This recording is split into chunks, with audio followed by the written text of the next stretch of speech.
Hey everyone, welcome to this amazing channel. In today's video, we will see how to build a complete chat with your document system in just 10 lines of code.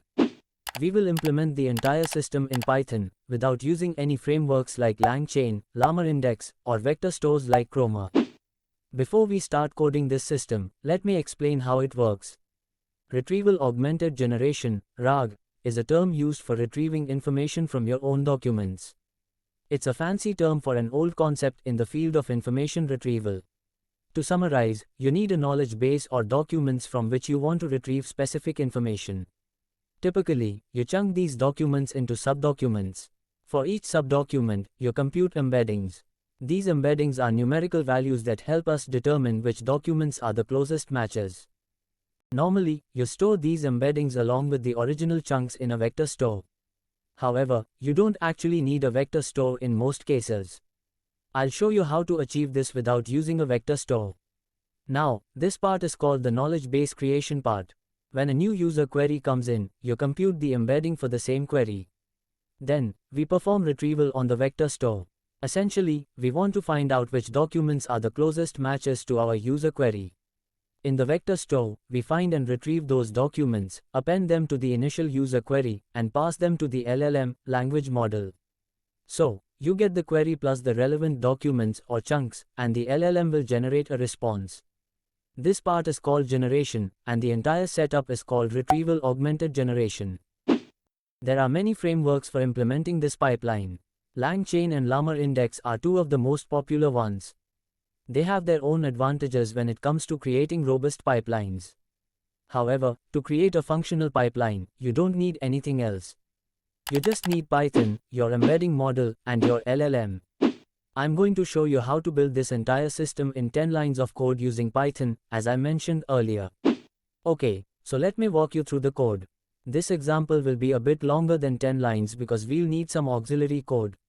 But the basic retrieval augmented generation pipeline can be implemented in close to 10 lines of code. First, we need to install a few packages. We'll use the sentence transformers package for our embedding model.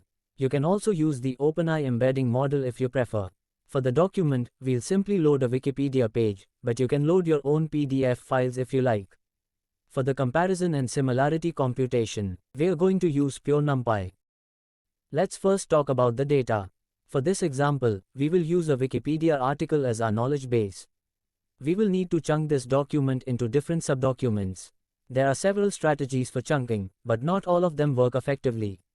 My recommendation is to look at the structure of your document and determine the best chunking strategy based on that structure. In this case, we will chunk the document based on paragraphs, with each paragraph becoming its own chunk. This is a logical block that makes sense for an article written in plain English. To illustrate how these chunks look, we will use the text wrap library to print different chunks. Here's how the first chunk, second chunk, third chunk, and so on will appear. Since we are chunking based on paragraphs, different paragraphs will have different lengths. For this specific document, this variation in length doesn't matter much. However, if your document includes tables and images, you will want to extract those separately and embed them using vision models. Alright. Let's dive into how to embed the chunks of our document. For embedding, we're using an open-source embedding model known as the GTE-based English model. But there are other options like OpenAI's embedding models if you require a different dimension or functionality. Once the model is loaded, we run the model on each of the chunks we previously created. This step generates numerical representations, vectors, for each paragraph in our document.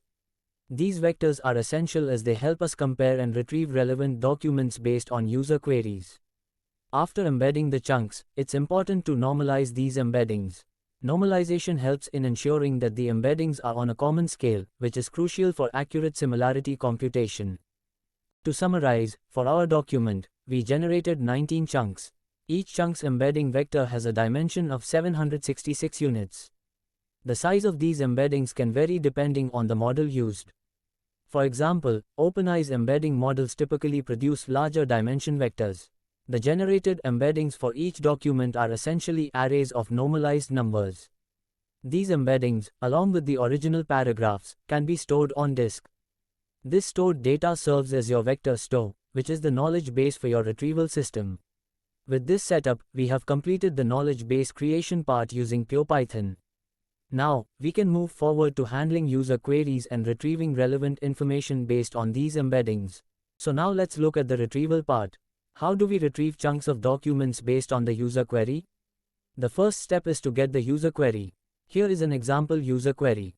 Then we need to embed that user query using the embedding model that we selected. The next step is to figure out which are the most relevant documents in this vector store. To do that, one of the simplest ways is to just compute the dot product between your document embeddings, the vector store, and the embedded query. You can see that we are just taking the transpose of this vector to ensure we can compute the dot product correctly.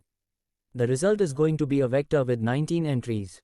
Here are the similarities. These are normalized numbers, so you will get a similarity score between 0 and 1. This basically gives you how similar each of those chunks is compared to our user query. Now, you can do a simple thing, rank the chunks based on the similarity score that you get and choose.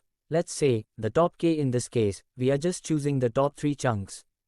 If I look at the indexes of those top 3 chunks, it says 6th, 8th, and 5th based on the similarity score.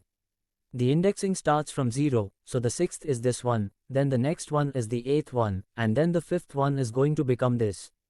You can get the most similar chunks out of the embedded vectors.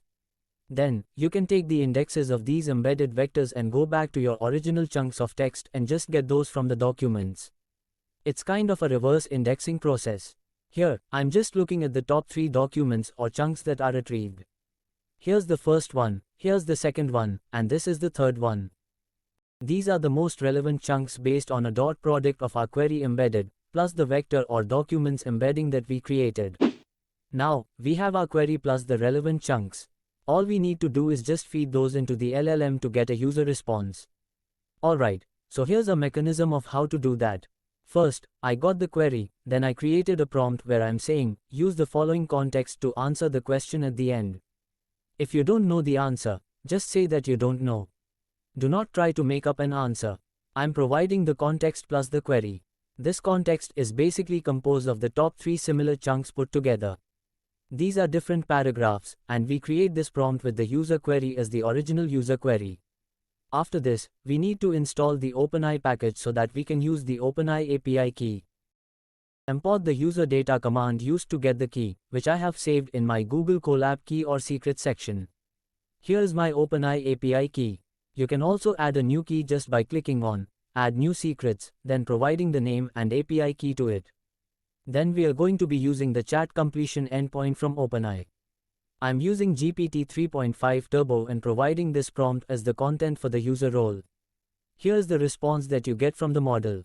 So, you learned how to build a basic retrieval pipeline in pure Python.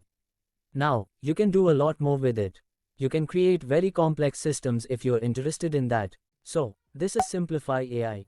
And I hope you like this video, and if you want more video on latest advancement on AI around the globe, you can subscribe our channel for future updates.